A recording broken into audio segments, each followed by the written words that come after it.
जम्मू आणि काश्मीरमधील पहलगाम येथे झालेल्या दहशतवादी हल्ल्यात 27 जणांचा मृत्यू झाला. मंगळवारी दुपारी 2:45 वाजता बैसारेन व्हॅली परिसरात ही घटना घडली होती. दहशतवाद्यांनी उत्तर प्रदेशातील शुभमचे नाव विचारले आणि नंतर त्याला गोळ्या झाडल्या. पहलगाम हल्ल्यात 2 पाकिस्तानी तसेच 2 स्थानिक दहशतवादी असल्याचे सांगितले गेले.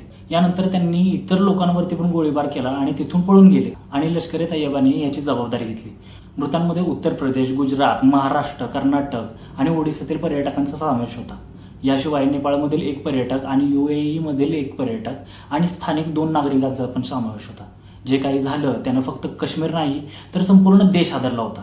या हल्ल्याला थोडा पण वेळ झाला नव्हता तेवढ्यातच व्हॉट्सअप आणि इंस्टाग्रामवरती बातमी फिरायला लागली. लोकांनी या बातमीला वेगळा दृष्टिकोन द्यायला सुरुवात केली.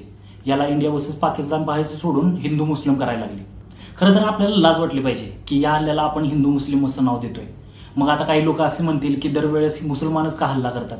आता त्याचं उत्तर द्यायचं म्हटलं तर तुम्ही भारताच्या आसपास जर बघायला गेला तर सगळे मुस्लिम राष्ट्र आहेत, जसं की पाकिस्तान आणि अफगाणिस्तान. मग बॉर्डरमध्ये घुसणारे कोण असणार? मुसलमानच असतील ना. एका बाजूने चायना पण तरी इतक्या आतमध्ये घुसलंय, पण तिथे तुम्ही काय बोलू शकत नाही. पाकिस्तानला तर सवयच आहे अधूनमधून काहीतरी कुचघोड्या करायची, पण ते चायना भारताच्या इतक्या आतमध्ये घुसले, घरं बांधून बसले, तिथं कोण काय बोलणार नाही, कारण ते न्यूजमध्ये दाखवलं जात नाही. आणि बोलून काय बोलणार काय त्यांच्या पुढं? भारत हा फक्त साधा देश आहे चायनाच्या पुढं, आणि चायनाकडे भारतापेक्षा जास्त मोठी सुपर पॉवर आहे.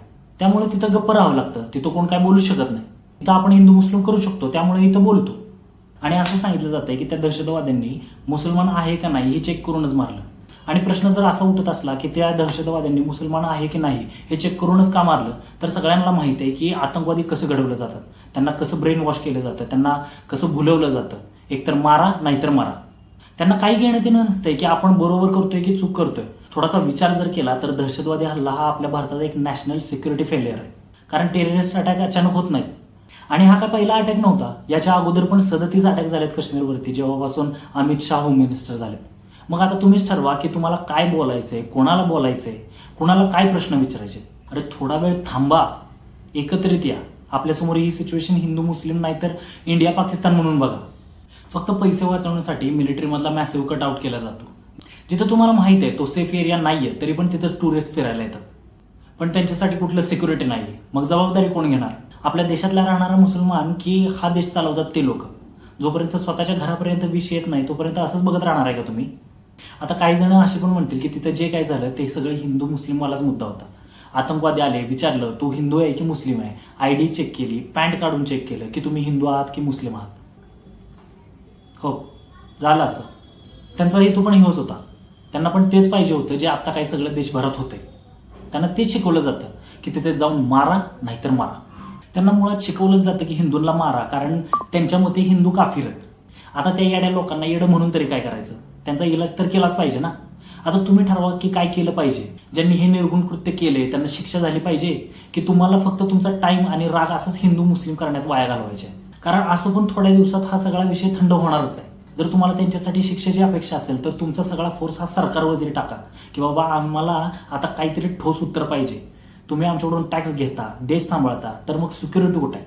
आपण म्हणतो की मुसलमान लोक त्यांच्या लोकांची मदत करतात, त्यांच्या धर्माच्या लोकांना कधीही विरोध करत नाहीत. पण आता तुम्ही जर बघितलं तर सगळा काश्मीर आज रस्त्यावरती उतरलाय, प्रोटेस्ट करतोय, दहशतवाद्यांविरुद्ध बोलतोय. ते म्हणतायत की या सगळ्या गोष्टी काश्मीरमध्ये नाही झाल्या पाहिजे होत्या. जे झालं ते चुकीचं झालं आणि आम्हालाही त्याचं दुःख आहे. 28 जण मृत्युमुखी पडली. त्या 28 मध्ये एक मुसलमान पण होता, सय्यद अली. एका टेररिस्ट कडून त्याची रायफल ओढून ताणून त्याच्या हातातून काढून घेण्याचा प्रयत्न तो करत होता. या प्रयत्नामध्ये तो स्वतः मारला गेला.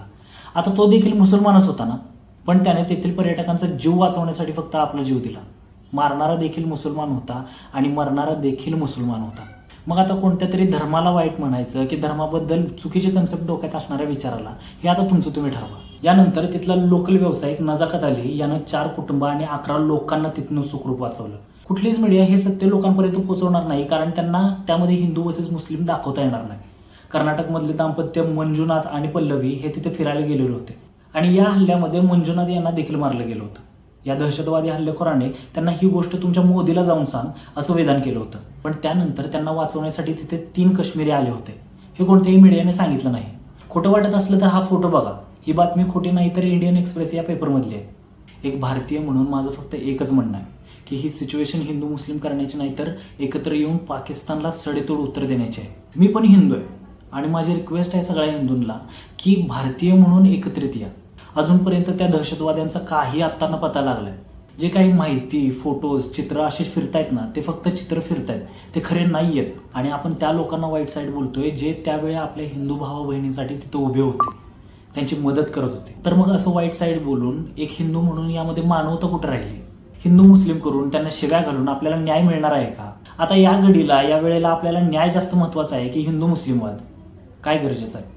जाता जाता फक्त एवढंच बोलेन की हिंदू से नफरत है ये कोई कुरान नहीं कहता, मंदिर तोड़ो ये श्री राम नहीं कहता, रोटी का कोई धर्म नहीं होता, पानी की कोई जात नहीं होती, जहाँ इंसानियत हो जिंदा वहाँ धर्म मजहबों की कोई बात नहीं होती.